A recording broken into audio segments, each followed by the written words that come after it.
নমস্কাৰ, মই ৰুবি স্বাগত জনাইছোঁ মোৰ চেনেললৈ। আজিৰ ভিডিঅ'টোত মই আপোনালোকক এই ধুনীয়া ফুলজোপাৰ বিষয়ে ক'ম। ইয়াৰ নাম হৈছে ইউফৰবিয়া মিলি বা ক্ৰাউন অফ থৰ্নছ, ক্ৰিছ প্লাণ্ট বুলিও জনা যায়, আৰু ইয়াক অসমীয়াত কাটা মুকুট বুলিও কয় বা কণ্টক মুকুট বুলিও জনা যায়।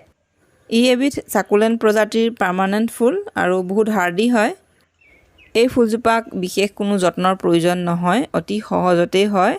যিসকলে নতুনকৈ গাৰ্ডেনিং আৰম্ভ কৰিছে তেওঁলোকে এই ফুলজোপা ৰুব পাৰে, বা যিসকল লোকে গাৰ্ডেনিঙত ইমান সময় দিব নোৱাৰে, ব্যস্ত থাকে, তেওঁলোকেও এই ফুলজোপা ৰুব পাৰে, কিয়নো এই ফুলজোপাক একেবাৰে যত্নৰ প্ৰয়োজন নহয়। মাত্ৰ দুটামান কথা লক্ষ্য ৰাখিলেই এই ফুলজোপা আমি বহু বছৰৰ বাবে ভালে ৰাখিব পাৰোঁ। যিহেতু ই এবিধ চাকুলেণ্ট প্ৰজাতিৰ ফুল, গতিকে ইয়াৰ মাটিখিনি পানী ধৰি নৰখা বালিচহীয়া মাটি হ'লে ভাল। সেয়ে মাটিখিনি বেছি আলতীয়া হ'লে পটিং মিক্স বনাওঁতে মাটিৰ লগত সমান পৰিমাণত বালি আৰু কেঁচুসাৰ নাইবা শুকান গোবৰ মিলাই দিব লাগে। আৰু যদিহে মাটিত ৰুৱে তেন্তে অলপ ওখ জেগাত ৰুব লাগে, যাতে বাৰিষা ফুলজোপাৰ আশে পাশে পানী জমা নহয়, কিয়নো পানী জমা হৈ থাকিলে গুৰিটো পচি গছজোপা মৰি যাব পাৰে। এই ইউফৰবিয়াজোপাক বেছি পানীৰ প্ৰয়োজন নহয়, সেয়ে এবাৰ পানী দিয়াৰ পিছত টাবৰ মাটিখিনি শুকান যেন দেখিলেহে আকৌ পানী দিব লাগে। এই ফুলজোপাক এসপ্তাহ 10 দিনমান পানী নিদিয়াকৈ ৰাখিলেও মৰি নাযায়, মাত্ৰ বেছি পানী পালেহে ই মৰাৰ সম্ভাৱনা থাকে। এই ফুলজোপা ভালদৰে ফুলিবৰ বাবে ৰ'দৰ প্ৰয়োজন। গোটেই দিনটো ৰ'দ পৰা ঠাইত ৰাখিব পাৰিলে ভাল, নহ'লেও কমেও 4-5 ঘণ্টা ৰ'দ পৰা ঠাইত ৰাখিব লাগে। ছাঁ পৰা ঠাইত ৰাখিলে গছজোপা ডাঙৰ হয়, ওখ হয়, কিন্তু ভালদৰে নুফুলে। বেছি ওখ ডাঙৰ হৈ যোৱা গছবিলাকৰ ডালবিলাক মাজে মাজে কাটি থাকিব লাগে। তেনেদৰে ডাল কাটি দিলে নতুন পোখা আহে, আৰু নতুন পোখাবিলাকত ফুলৰ সংখ্যাও বাঢ়ে, আৰু গছজোপা জোপোহা হয়, সেয়ে দেখিবলৈও বহুত ধুনীয়া হয়। এই ইউফৰবিয়াজোপা ডালৰ পৰাই খুব সহজতে গ্ৰ' কৰিব পাৰি। মোৰ এইকেইজোপাও ডালৰ পৰাই ৰোৱা। ইয়াৰ ডালবিলাক বালি নাইবা কোকোপিটত এনেদৰে গুজি ৰাখিলেই হ'ল। মাজে মাজে পানী দিব লাগে, আৰু এই আগটো ৰ'দ পৰা ঠাইত ৰাখিব লাগে, ছাঁ পৰা ঠাইত ৰাখিব নালাগে। এনেদৰে ৰাখিলে 1 মাহৰ ভিতৰতেই শিপা গজে আৰু বেলেগ টাবত ৰুব পৰা হয়। এই ইউফৰবিয়াজোপাক ইমান সাৰ দিয়াৰ প্ৰয়োজন নাথাকে, তথাপিও ভালদৰে গ্ৰোথ নহ'লে নাইবা পুৰণা বুঢ়া গছবিলাকত সাৰ দিব পাৰে।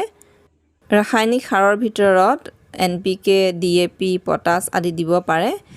ফুলগছত ৰাসায়নিক সাৰৰ ব্যৱহাৰৰ ওপৰত এটা ভিডিঅ' মোৰ চেনেলত আছে, ইচ্ছা কৰিলে আপোনালোকে চাব পাৰিব।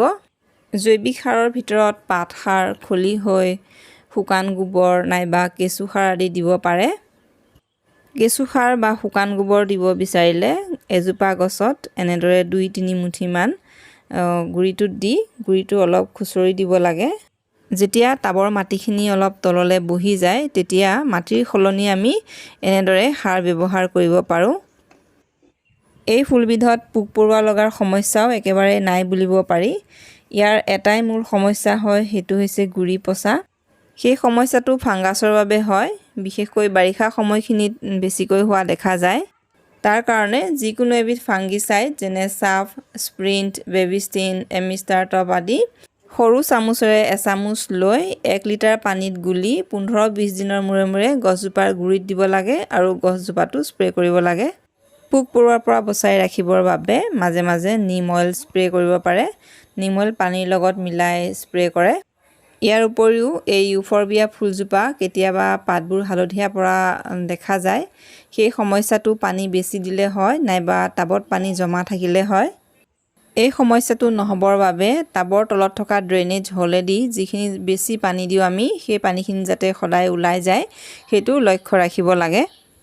আৰু যদি কেতিয়াবা পাতবোৰ হালধীয়া পৰি গছজোপা মৰহি যায়, তেতিয়া গছজোপাক আকৌ নতুন শুকান মাটিত ৰিপ'ৰ্ট কৰি দিব লাগে, আৰু পানী কমকৈ দিব লাগে। অলপ দিন ছাঁত ৰাখিলে গছজোপা আকৌ আগৰ নিচিনা ভাল হৈ যায়। আৰু ৰিপ'ৰ্ট কৰিবলৈ লোৱা নতুন মাটিখিনিত ফাংগিচাইড মিলাই ল'ব লাগে, আৰু পানীত গুলিও ফাংগিচাইড ব্যৱহাৰ কৰিব লাগে। আজিলৈ ইমানেই। ভিডিঅ'টো কেনেকুৱা লাগিল জনাব। যদি ভাল লাগে তেন্তে লাইক কৰিব, আৰু মোৰ চেনেলটো ছাবস্ক্ৰাইব কৰিব। ভিডিঅ'টো শেষলৈকে চোৱাৰ বাবে ধন্যবাদ জনালোঁ।